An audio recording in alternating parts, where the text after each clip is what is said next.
Hey everyone, welcome back to the channel. Donald Trump, in the middle of escalating tensions with Russia over the war in Ukraine, just sent a real estate developer, not a diplomat, not a military advisor, a real estate guy, Steve Witkoff, to negotiate with Vladimir Putin. Yeah, I wish I was joking. So, here's what's going on. Trump gave Russia an ultimatum. Either agree to a ceasefire in Ukraine by August 8th or face a fresh wave of crushing U.S. sanctions. To try and close the deal, Trump sent Steve Witkoff to Moscow. If that name sounds familiar, it's because Witkoff is a billionaire real estate mogul, not a diplomat, not a foreign policy expert, just another rich guy from Trump's inner circle. The U.S. envoy Steve Witkoff is now holding talks with Vladimir Putin in the Kremlin. Now, these images have been released within the last hour. President Trump previously said that Russia has until Friday to agree a ceasefire with Ukraine or face tough sanctions. Well, following talks with the U.S. president on Tuesday, President Zelensky of Ukraine welcomed the threat of tougher U.S. sanctions on Moscow, but after a deadly strike on Zaporizhia overnight, he is urging the U.S. to ramp up pressure on the Kremlin. He said it's very important to strengthen all the levers in the arsenal of the United States, Europe and the G7 so that a ceasefire truly comes into effect. This is the person Trump chose to represent America on what could be the most important geopolitical issue of the decade. Witkoff met with Vladimir Putin for nearly 3 hours on August 6th. According to the Kremlin, the talks were useful and constructive. That's Kremlin speak for, "We liked what we heard." No formal ceasefire was announced, no deal, just signals, diplomatic gestures, whatever that means when one side is literally dropping bombs in Ukraine. This isn't a moment for amateurs, it's a moment for serious diplomats, experienced negotiators, people who understand sanctions law, military escalations, and international trust.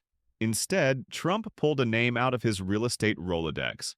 And think about the message this sends to our allies, that the U.S. doesn't take global diplomacy seriously anymore, that we solve wars the same way we build hotels, by sending in a developer. President Trump is imposing an additional 25% tariff on India. Here's this post coming in here from the Associated Press.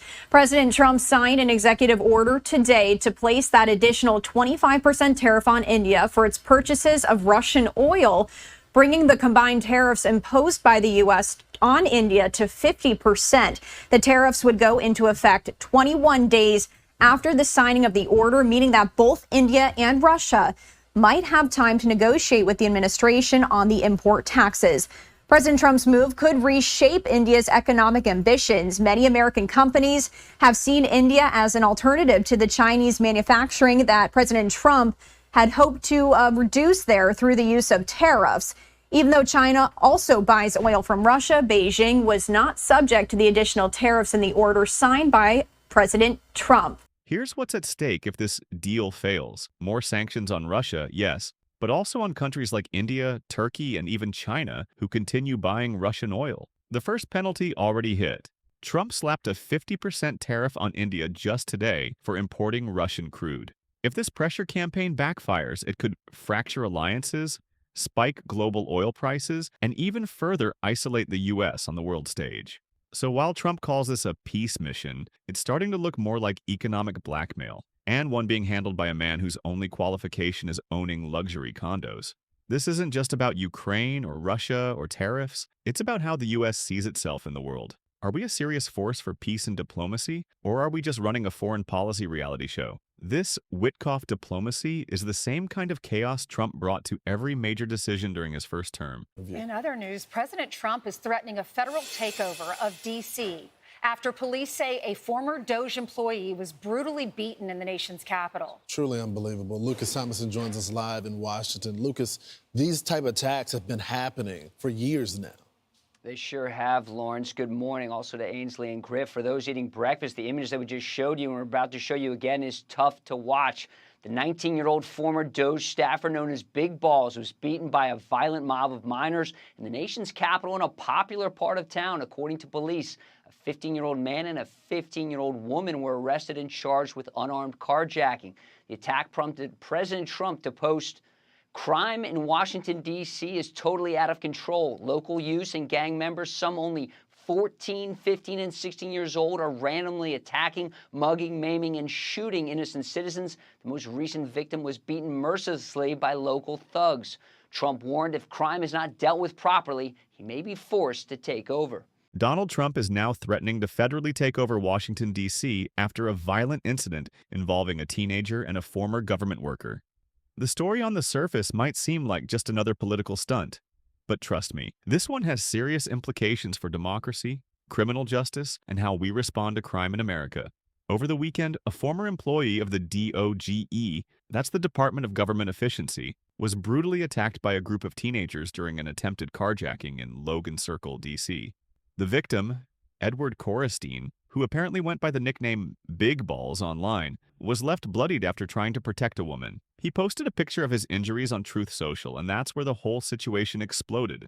Within hours, Trump used the post as political ammunition, calling D.C. totally out of control and threatening to federalize the entire city if local leaders didn't get their act together. Here's what Trump actually said: "If D.C. leadership won't fix this, I will step in and fix it myself. We will federalize the Capitol and run it the way it should be run." Trump followed it up by calling for juveniles as young as 14 to be prosecuted as adults in violent crimes. This is classic Trump, using a real tragedy to push a much bigger, much more authoritarian agenda. He's taking a horrific incident and turning it into justification for power grabs and harsh policies. So can Trump really take over Washington, D.C.?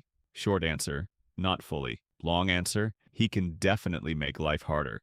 D.C. operates under the Home Rule Act, which gives the city limited autonomy, but Congress still has the final say on its laws. As president, Trump can't just dissolve the city council or install his own mayor. That would require an act of Congress, and Democrats in the Senate could easily block it. But, and here's the kicker, he can federalize the National Guard in D.C. at will. Unlike other cities where the governor is in charge, D.C.'s Guard reports directly to the president. He could also push the Justice Department to prosecute more juveniles as adults under federal jurisdiction, or use federal law enforcement to bypass local control. So no, he can't legally install himself as mayor, but can he intimidate, interfere, and grandstand? Absolutely. From Doge was very badly hurt last night. You saw that. A young man who was beat up by a bunch of thugs in D.C., and either they're going to straighten their act out in the terms of government and in terms of protection, or we're going to have to federalize and run it the way it's supposed to be run.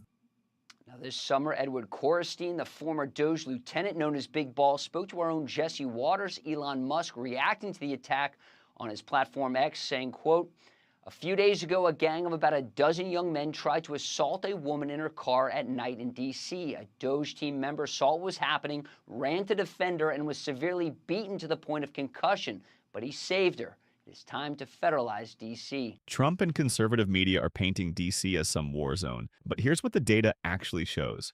Violent crime in D.C. is down 26% compared to this time last year. Homicides are down, assaults are down. Carjacking, at which this attack involved, are still high, yes, but the city is actively working on targeted responses. But that doesn't fit the narrative, does it? They don't want to talk about actual policy. They want to talk about blood, fear, and control. It's a playbook we've seen before, and it's getting old. If Trump sets the precedent that any crime in a democratic city justifies federal intervention, where does it stop?